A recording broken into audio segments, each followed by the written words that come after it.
On s'est tous déjà posé la question, non? Que deviennent nos souvenirs, nos histoires, nos messages une fois qu'on n'est plus là? Eh bien, un nouveau service qui s'appelle C'est là arrive avec une réponse assez surprenante à cette question. Allez, on va décortiquer ça ensemble pour comprendre comment il veut redéfinir notre héritage numérique. Ne laissez pas le silence s'installer brutalement. Offrez une transition. Voilà, c'est avec cette phrase, très forte, qui vient de ses créateurs, que cela annonce la couleur. On comprend tout de suite que le but, ce n'est pas de faire de la tech pour faire de la tech, non. C'est de bâtir un pont, de créer une transition en douceur pour ceux qui restent.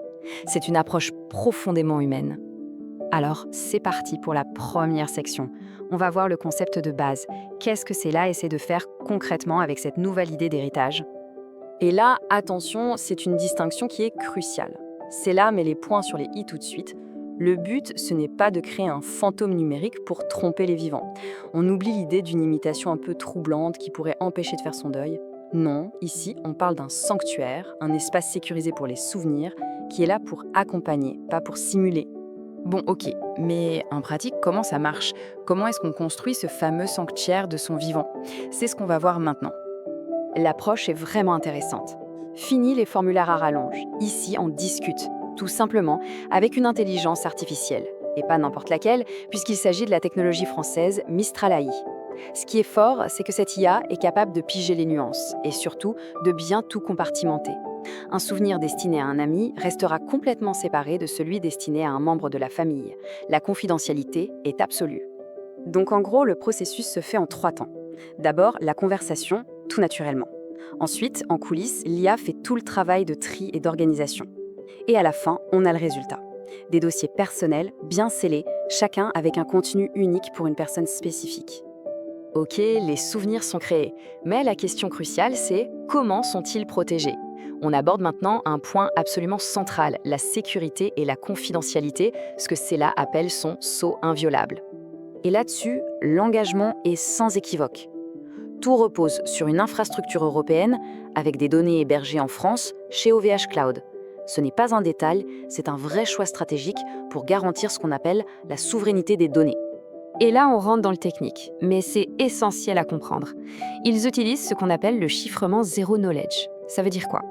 En gros, dès qu'une info est entrée, elle est immédiatement chiffrée. Imaginez que vous écrivez une lettre, vous la mettez dans un coffre et vous êtes la seule personne au monde à avoir la clé. C'est ça. Personne chez celle-là, ni chez l'hébergeur, ne peut jamais lire ce qu'il y a dedans. Alors, comment tout ça se débloque au moment venu? C'est là qu'intervient la clé de voûte. C'est une personne de confiance qu'on a désignée. Son seul et unique rôle, c'est de fournir un certificat de décès officiel pour lancer la machine. Attention, cette personne n'a absolument aucun accès au contenu des messages. Elle ne fait qu'ouvrir la porte, rien de plus. Maintenant, changeons de perspective. Mettons-nous à la place de la personne qui reste, du survivant. Qu'est-ce qui se passe pour elle? Quelle est l'expérience? Après le décès, le rôle de l'IA change du tout au tout. Ce n'est plus un simple collecteur d'infos. Ça devient ce que Cella nomme un médiateur de deuil. Un outil pensé pour soutenir, pour permettre de se replonger dans les souvenirs, mais en douceur, de manière accompagnée. Et là, la différence avec un héritage classique, elle est énorme. Au lieu de recevoir un document figé comme une lettre, le proche va pouvoir discuter. Il peut poser des questions sur des souvenirs partagés, demander des conseils qui auraient été laissés à son attention. L'IA va piocher ses réponses uniquement dans les informations laissées dans le dossier qui lui était spécifiquement destiné. C'est hyper personnel. On en arrive maintenant à ce qui rend Cella là vraiment unique, je pense, sa philosophie, son éthique. Leur concept phare, c'est la mémoire éphémère. L'idée, c'est qu'un souvenir numérique, pour qu'il reste précieux et qu'il ne devienne pas un poids, ne devrait pas être éternel. C'est un endroit où l'on peut aller se recueillir, mais qui n'est pas destiné à durer pour toujours. Il doit avoir une fin. Première règle d'or, et elle est très claire, c'est un droit de visite, pas un droit de propriété. Les survivants peuvent interagir avec le souvenir, discuter, mais ils ne peuvent techniquement pas télécharger, copier ou extraire les données. L'objectif, c'est d'éviter que les mots soient sortis de leur contexte ou réutilisés. La deuxième règle est tout aussi forte, c'est le droit à l'oubli. Si un survivant décide de ne plus maintenir l'accès, ou si une durée limite fixée par le créateur est atteinte, eh bien les données de ce dossier sont supprimées, définitivement. C'est une sorte de seconde fin, pensée pour permettre au deuil de se conclure. Bon, et la question que l'on se pose tous, ça coûte combien? Le modèle économique de celle-là est aussi réfléchi que sa philosophie.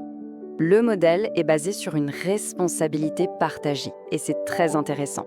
Le créateur paye un abonnement mensuel pendant qu'il construit son sanctuaire, puis un paiement unique pour le sceller. Pour le survivant, le premier mois d'accès est gratuit.